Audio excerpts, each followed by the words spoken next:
In 1915, a British officer wrote a letter home to his wife in London. He told her the food was all napoo, that Fritz had been strafing them with whiz-bangs all week, and that he hoped to catch a Blighty one soon, so he could come home for a rest. His wife read the letter twice.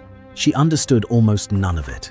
But every single word her husband used made perfect sense to the men standing next to him in the mud. Because between 1914 and 1918, the soldiers of the First World War did something no military planner ever intended. They built an entire language from scratch. A language born in the trenches, spoken in the dark, and understood only by the men who lived there. This is the story of that language. Where it came from, what it meant, and why some of those words are still in your mouth right now, over 100 years later, without you ever knowing how they got there. To understand why soldiers started inventing words, you have to understand what they were living through. The Western Front stretched roughly 400 miles from the English Channel to the Swiss border. Along that line, millions of men dug into the earth and stayed there. Not for days, not for weeks, for years. The British, French, Germans, Australians, Canadians, Americans, and soldiers from dozens of other nations carved trenches into the soil of France and Belgium and waited for orders that, when they came, usually meant walking directly into machine gun fire. The trenches themselves were a world of their own. Narrow, muddy ditches, sometimes only a few feet wide, with walls made of sandbags and wooden boards that rotted in the rain. Water pooled at the bottom. Rats the size of house cats ran over sleeping men. The smell was something no one who experienced it ever managed to describe properly. A mix of decay, chlorine, wet wool, stale sweat, and the bodies buried just beneath the trench walls that sometimes surfaced after a heavy rain. In this world, the language soldiers had brought with them from home stopped working. The old words did not fit. How do you describe the sound of a shell that arrives before you can hear it being fired? How do you tell someone you hope to get wounded badly enough to be sent home, but not so badly that you lose a limb? How do you talk about death when it could arrive in the next 5 seconds, and the only way to stay sane is to make it sound like something ordinary? So they made new words. And those words did more than describe the trenches. They separated the men who had been there from everyone who had not. If you knew the slang, you belonged. If you did not, you were an outsider. A civilian. Someone who could not possibly understand. One officer reportedly complained in a letter home about the unmilitary language of the trenches, as if proper English would somehow survive a place where men slept next to corpses and ate breakfast while shells whistled overhead. But complaints from above did nothing to slow it down. The slang was not a rebellion against authority, though it sometimes sounded like one. It was a survival tool. By giving silly names to terrifying things, soldiers shrank the terror down to something manageable. A shell that might kill you is a lot harder to think about than a toffee apple. The word itself becomes a kind of armor, and the speed at which this language spread was remarkable. New recruits arriving at the front for the first time had to learn the vocabulary fast or risk being marked as green. Veterans could spot a newcomer by his words alone, the way he used official terminology instead of slang. Within a few weeks, most new arrivals had absorbed enough of the language to blend in. Within a few months, they were inventing additions of their own. The first and maybe strangest ingredient in trench slang was French, or rather, a version of French that would have horrified any actual French speaker. British soldiers had been stationed in France, surrounded by French civilians and fighting alongside the French army. But very few of them spoke the language. So they did what people always do when they need words and do not have the right ones. They listened to the sounds and made up their own versions. The French phrase très bien, meaning very well, became très beans. Très bon, meaning very good, became très bon. If something did not matter, the French said ça ne fait rien. The British soldiers turned that into ça fait rien. And for the rest of the war, if a shell landed nearby and nobody got hurt, someone would shrug and say ça fait rien. It does not matter. Carry on. When French shopkeepers ran out of wine or cigarettes and told the soldiers il n'y a plus, meaning there is no more, the soldiers shortened it to napoo. But napoo quickly grew beyond its original meaning. Something broken was napoo. A plan that fell apart was napoo. A man who got killed was napoo. The word became a kind of verbal shrug, a way of saying that something was finished, gone, not worth thinking about anymore. In a world where everything and everyone could be finished without warning, that word worked hard. Even French place names got the treatment. British soldiers could not pronounce Ypres, the Belgian city around which some of the most brutal fighting of the war took place, so they called it Wipers. The French village of Fonquevillas became Funky Villas. Étaples became Eat Apples. Orchard Villas became Ocean Villas. These were not jokes, at least not at first. They were survival shortcuts. When you are trying to shout a location over the sound of artillery, you need words that travel fast and land clean. But French was not the only language feeding the machine. The British Empire had pulled soldiers from across the globe, and many of them brought words from India, where the British Army had been stationed for generations. Hindi and Urdu words had already slipped into military vocabulary long before the war. Now they exploded. The word Blighty became one of the most important words in the entire war. It came from the Hindi word Bilayati, meaning foreign. British soldiers stationed in India had started using it to mean Britain. When those soldiers and their vocabulary reached France, Blighty became the word for home. Every soldier dreamed of going back to Blighty. Songs were written about it. Letters home mentioned it constantly. And then the word grew a second, darker meaning. A Blighty wound, or a Blighty one, was an injury serious enough to get you sent home to England for treatment, but not severe enough to kill you or cost you a limb. Getting a Blighty one was, for many soldiers, the closest thing to winning the lottery. Some men fantasized about it openly. Some prayed for it.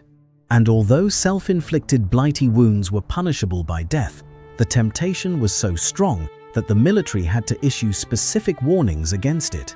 That single word carried the weight of an entire emotional world: home, safety, escape, and the terrifying math of hoping a bullet hits you in just the right spot. Other Hindi words followed. Cha became the word for tea, borrowed from the Hindustani cha. Kushi, meaning safe or comfortable, came from the Hindi word kushi, meaning pleasure or happiness. If you had a cushy posting, you were stationed somewhere behind the lines, where shells were rare and sleep was possible. Roti meant bread, from the Hindustani roti. Puka, meaning genuine or proper, came from the Hindustani word paka. These borrowed words mixed with the butchered French and created something entirely new. A private language that belonged to no country, no class, no textbook. You could only learn it by standing in the mud and listening. And the Americans brought their own flavor when they arrived in 1917. They called themselves Doughboys, a nickname with murky origins that nobody has ever fully explained. Some said it came from the adobe dust that caked their uniforms during earlier campaigns in the Mexican border region. Others said it was because infantry soldiers were needed in 1914 but did not rise until 1917, a baker's joke that stuck. American soldiers called their company Barber the Butcher. A soldier who worked as an officer's personal aide was a dog robber. The commanding officer was the KO, a new second lieutenant, fresh out of training and dangerously inexperienced, was a shavetail. Their meat stew was slum, their bacon was sowbelly, and they called candy and sweet snacks pogie bait. The French soldiers, the poilus, had their own rich vocabulary that crossed over into the Anglo slang. A German soldier was a Boche, a word the French had been using for decades. It came from caboche, meaning a hobnail with a hard, rough, square head, applied to the Germans because of what the French considered corresponding mental qualities. British soldiers adopted the word wholesale. They also picked up estaminet, the French word for a small cafe or bar, and used it constantly. An estaminet behind the lines with cheap wine and a fire was the closest thing to civilization most of them saw for months at a time. Even the German word strafe crossed enemy lines. Gott strafe England, meaning God punish England, was a common German propaganda slogan. British soldiers heard it, stole it, and started using strafe to mean any kind of bombardment or attack. They took the enemy's curse and turned it into their own vocabulary. But the slang that said the most about trench life was the slang that named the things trying to kill you. Soldiers had an almost limitless appetite for renaming weapons and ammunition. The official military terms were clinical and distant. The trench terms were vivid and, somehow, funny. German stick grenades, with their long wooden handles, became potato mashers because they looked like the kitchen tool your mother used back home. Small caliber artillery shells that arrived with a high-pitched whistle, followed by an immediate explosion, became whizz bangs. The name was perfect. You heard the whizz, then the bang, and if you were still hearing anything at all, you were alive. Larger shells that made a deep thumping sound on impact were called crumps, and the craters they left behind were crump holes. Heavy German shells that produced thick black smoke were coal boxes. Others were toffee apples, pipsqueaks, or black mariahs. Anti-aircraft fire had its own name. It was called Archie, and the story behind the name is almost too good to be real. A Royal Air Force pilot named Vice Marshal Amias Borton apparently had a habit of singing a popular music hall song called Archibald. Certainly, not while flying his plane through exploding German anti-aircraft shells. The chorus went, Archibald. Certainly not. Get back to work at once, sir, like a shot. The name stuck. For the rest of the war, anti-aircraft fire was Archie. The language around death was where the slang turned darkest and, in a strange way, most human. Going over the top meant climbing out of the trench and charging across open ground toward the enemy. The phrase sounds dramatic now, but it was literal. The only way out of a trench was up, and what waited above the sandbags was no man's land. The strip of cratered, wire-tangled earth between the two front lines where survival was measured in seconds. The phrase 0 hour meant the exact time an attack was scheduled to begin. Before 0 hour, men waited. Some wrote letters, some checked their rifles, some threw up from fear. After 0 hour, you went over the top, and you either came back or you did not. If you did not come back, the trench had plenty of ways to say it. You were napoo. You were pushing up daisies. You had caught a packet. You had copped it. You had gone west. Your mates might say you had bought the farm, though that phrase would not reach its full popularity until later wars. And if your body needed to be buried, the coffin had its own name. A wooden overcoat, as if death were just a change of clothes. The term basket case, which today means someone who is overwhelmed or falling apart emotionally, started with a meaning so brutal that the military tried to suppress it. During the war, American soldiers used the phrase to describe a man who had lost both arms and both legs to artillery and had to be carried from the battlefield in a basket. The phrase was so disturbing that the United States military issued an official statement in 1919 denying that any such cases existed, even though soldiers knew otherwise. Then there was the vocabulary of daily life. And this is where trench slang revealed its real personality, because even in the worst conditions imaginable, soldiers found ways to be funny. Army-issued sausages were called barkers because the men were convinced the meat came from dogs. Butter, on the rare occasions it appeared, was axle grease. The cook was called the babbler, from Cockney rhyming slang where babbling brook meant cook. Tinned corned beef, the staple ration, was bully beef, a mangling of the French word bouilli, meaning boiled. Some soldiers also called it corned willy, a shot at Kaiser Wilhelm, as though the German emperor were personally responsible for every bad meal. Lice were everywhere in the trenches. In clothing, in blankets, in hair, in every seam and fold of fabric. The soldiers called them cooties, a word likely borrowed from the Maori and Malaysian word kutu. Getting rid of lice required picking them out of your clothes by hand, seam by seam, and because soldiers did this while sitting around talking, the activity acquired a double name. The lice themselves were called chats, and the act of picking them off while having a conversation became chatting. The next time you say you were just chatting with someone, you are, without knowing it, describing the act of picking lice out of your shirt while gossiping. Officers got their own vocabulary, and most of it was not flattering. Senior officers were brass hats, a reference to the gold braid on their caps that marked them as important, and in the eyes of many frontline soldiers, as dangerously distant from reality.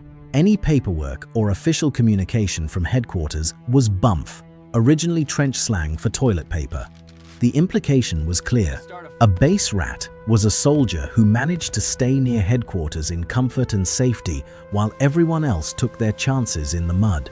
And if an officer was so old and out of touch that he seemed more decorative than useful, he was called a dugout, the same word used for the underground shelters beneath the trenches. Cigarettes had two names depending on who you were. Officers smoked gaspers, ordinary soldiers smoked fags. The most popular brand was Woodbines, cheap cigarettes that came in small paper packets and were so central to trench life that they almost became a second currency. A man with Woodbines had friends. Gossip had its own term. A latrine rumor was any dubious piece of news, and the name came from exactly where you would expect. Soldiers spent idle time in the latrines reading scraps of old newspaper and trading stories, and the information that came out of those sessions was about as reliable as you would imagine. If someone told you a big push was coming next week, or that the Germans were about to surrender, or that the war would be over by Christmas, that was a latrine rumor until proven otherwise. It almost never was.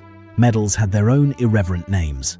The pair of British War and Victory medals that almost every soldier eventually received were called Mutt and Jeff, after the two mismatched characters in a popular American comic strip. A gong was a medal in general, used with enough sarcasm that you could never quite tell whether the speaker was proud or disgusted. If you wandered aimlessly through the mud with nothing to do, you were mucking about. If you shared your rations and cooked together with another soldier, you were mucking in. Getting a parcel from home meant you had to give everyone a fair whack, meaning you had to share whatever was inside with the men around you. The unwritten rule of parcel sharing was one of the strongest social contracts in the trench. Break it, and your reputation was finished faster than any German shell could manage.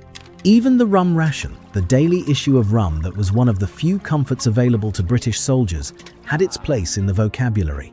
The official designation was SRD, which stood for Supply Reserve Depot, stamped on the ceramic jars the rum came in. The soldiers decided it stood for Seldom Reaches Destination, a joke about how much of the rum was consumed by officers and supply personnel before it ever reached the front line. All of this slang traveled. It moved from trench to trench, unit to unit, and across national lines. And one of the most remarkable vehicles for spreading it was a newspaper that probably should not have existed at all. In February of 1916, Captain Fred Roberts and Lieutenant Jack Pearson of the 12th Battalion of the Sherwood Foresters Regiment were stationed near the ruined Belgian city of Ypres. During a patrol through the bombed-out streets, they found something unexpected. An abandoned printing press, damaged but still functional, sitting in the rubble of what had once been a Belgian shop. Most soldiers would have walked past it. Roberts and Pearson dragged it back to their position and started a newspaper. They called it the Wipers Times, after the soldiers' pronunciation of Ypres, and the first issue rolled off the press, while German shells were landing less than 700 yards away. The Wipers Times was not an official military publication. It was the opposite.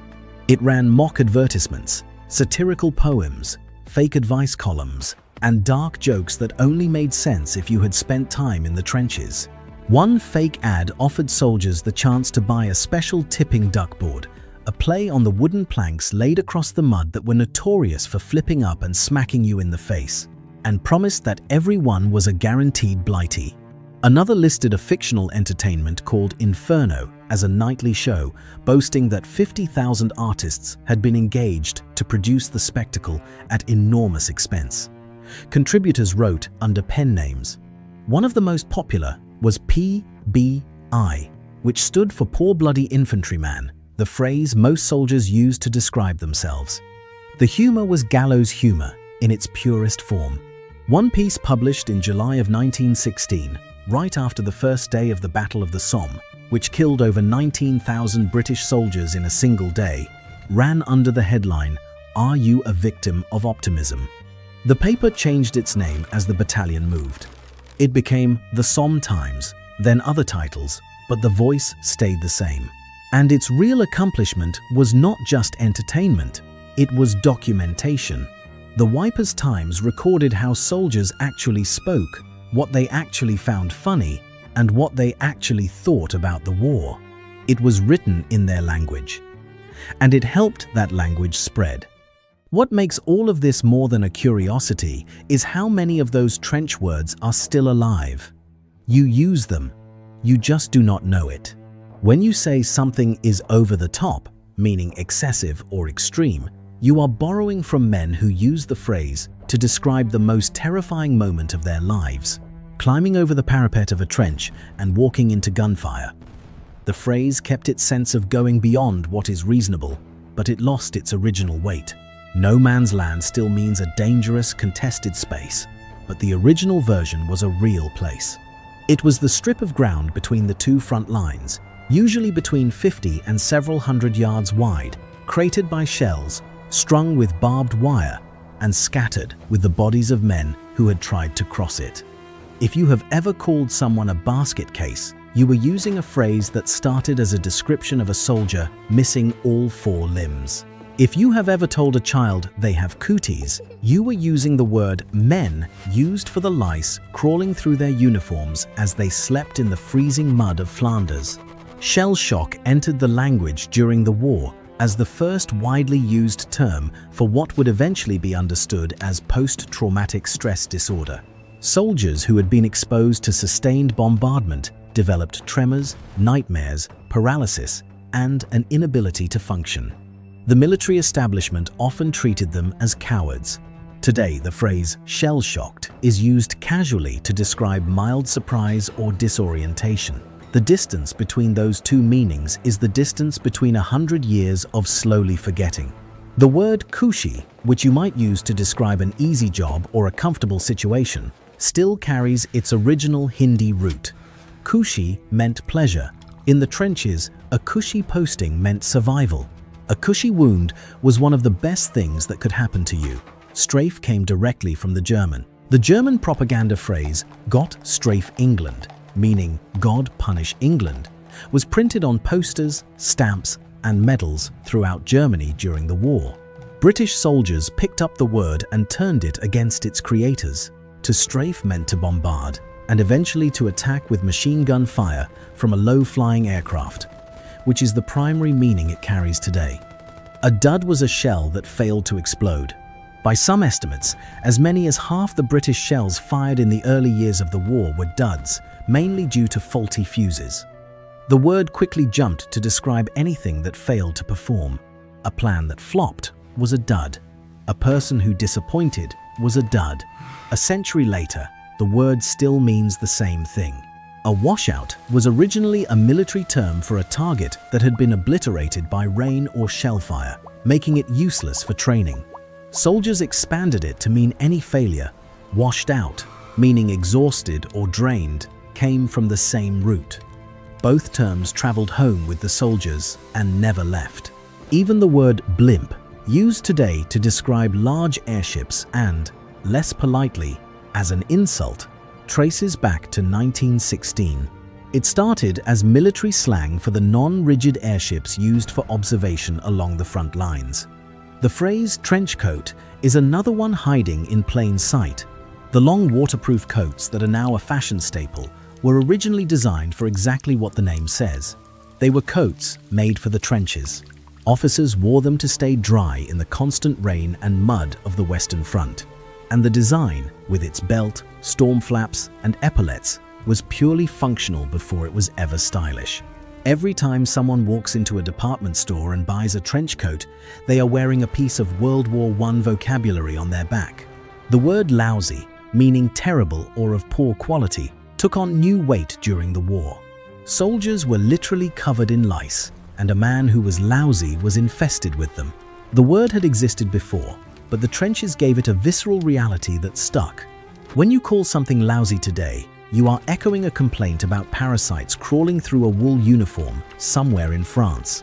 The word skive, meaning to dodge work or avoid responsibility, likely entered English from the French word esquiver, meaning to avoid or escape. British soldiers who found ways to duck out of unpleasant duties were skiving, and the word traveled home with them and settled into British English permanently. To this day, calling someone a skiver in Britain carries a specific weight of disapproval that traces directly back to the trenches. Snapshot is another one. Before the war, the word existed mainly in hunting vocabulary, describing a quick shot fired without careful aim. Soldiers on the Western Front used it to describe the rapid photos taken in and around the trenches. Quick images grabbed without time to compose or focus. The camera meaning overtook the hunting meaning, and now snapshot is the default word for a casual photograph. The trenches gave us the word for every quick picture you have ever taken on your phone. What all of this adds up to is something bigger than a list of funny old words. The slang of World War I was a complete social system disguised as vocabulary. It told you who belonged and who did not. It let men laugh at things that should have broken them. It took the most terrifying experiences a human being could have and gave them names that were small enough to carry. A shell that could kill you was a toffee apple. A coffin was an overcoat. The strip of earth where thousands of men died was just a piece of land that nobody owned. By making the terrible ordinary, the language made it possible to keep going, to stand in the mud for another day, to write a letter home using words your wife could not understand, because the whole point was that only the men around you needed to understand. When the war ended in 1918, the soldiers went home and they took their language with them. Some of the words faded. Nobody says napoo anymore. Trebong and San Ferry Ann disappeared from daily speech within a generation. The Wipers Times stopped printing, but other words stuck. They embedded themselves so deeply in English that their origins became invisible, over the top. No man's land, shell-shocked, cushy, dud, basket case, cooties, strafe. Every one of them a tiny monument to a moment when ordinary men stood in extraordinary circumstances and did the most human thing possible. They made up words for what they were going through. And every time you use one of those words without knowing where it came from, a soldier from 1916 would probably look at you, shake his head, and say something like, "Well, that is just Trebong." If you found this fascinating, hit subscribe and leave a comment with your favorite word from the trenches. We cover stories like this every week, and the next one is already on the way.